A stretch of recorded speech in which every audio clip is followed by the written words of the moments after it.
තෙරුවන් සරණයි සුබ ප්‍රාර්ථනා කරන්න කතා කළේ හාමුදුරුවෝ. පෞගේ දවස්වල වැඩ කටයුතු තිබ්බ නිසා කතා කරන්න බැරි වුණා. ඒකයි මේ පරක් වෙලා කෝල් එකක් ගන්න හැදුවේ. කොච්චර කාලයකට පස්සේද? අවුරුදු 8කට පස්සේ. අවුරුදු 8ක්. ඒ කියන්නේ කලින් එතකොට පොසිටිව් උනේ නැද්ද? නෑ කලින් උනේම නෑ. ඒ කියන්නේ හොඳයි. කලින් බෙහෙත් කරා. ඒුණාට ඒත් හරියන්නේ නෑ. හොඳයි. දැන් කොහෙන්ද බෙහෙත් කරන්නේ? කලේ කොහෙද එතකොට? මම කලින් නම් ගොඩාක් ප්‍රයිවට් කරා ඒකකින්වත් හරියන්නේ නෑ. ඊට පස්සේ මම කාසල් එකට ගියා.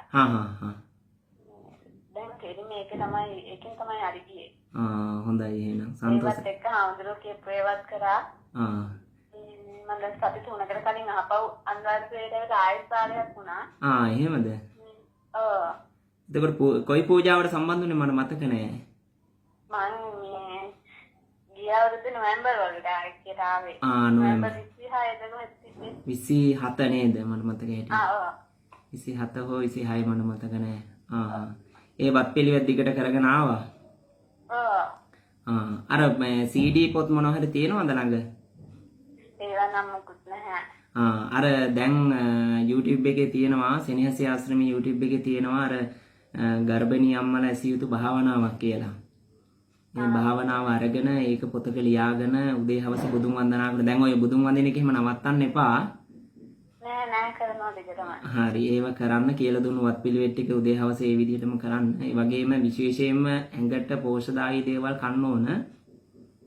ඇඟට ශක්තිය ලැබෙන දේවල් කන්න ඕන. උදේ හවස වත් පිළිවෙත් කරන එකත් අමතක කරන්න එපා. ඉතින් සතුටුයි වැඩසටහන සම්බන්ධ වෙලා අවුරුදු 8ක් කියන්නේ ලොකු කාලයක් නේ. ඒ කියන්නේ සන්තෝෂයි. ඉතින් හැමෝටම සතුටු ඇති නේද? එහෙනම් ආරක්ෂා කරගන්න ඕනේ. දැන් උදේ හවස වත් පිළිවෙත් කරලා වන්දනා කරලා ඒ පිළිත් පැන් එක බොන්න අර භාවනාව කුසුඩින් අත තියලා ඒක කරන්න සත්‍යක්‍රියාව.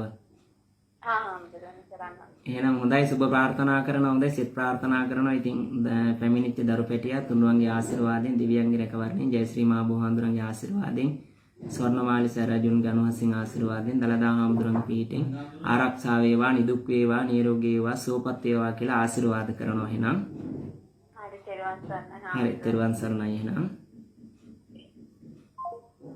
මේ YouTube channel එක subscribe කර අපහා රැඳී සිටින්න.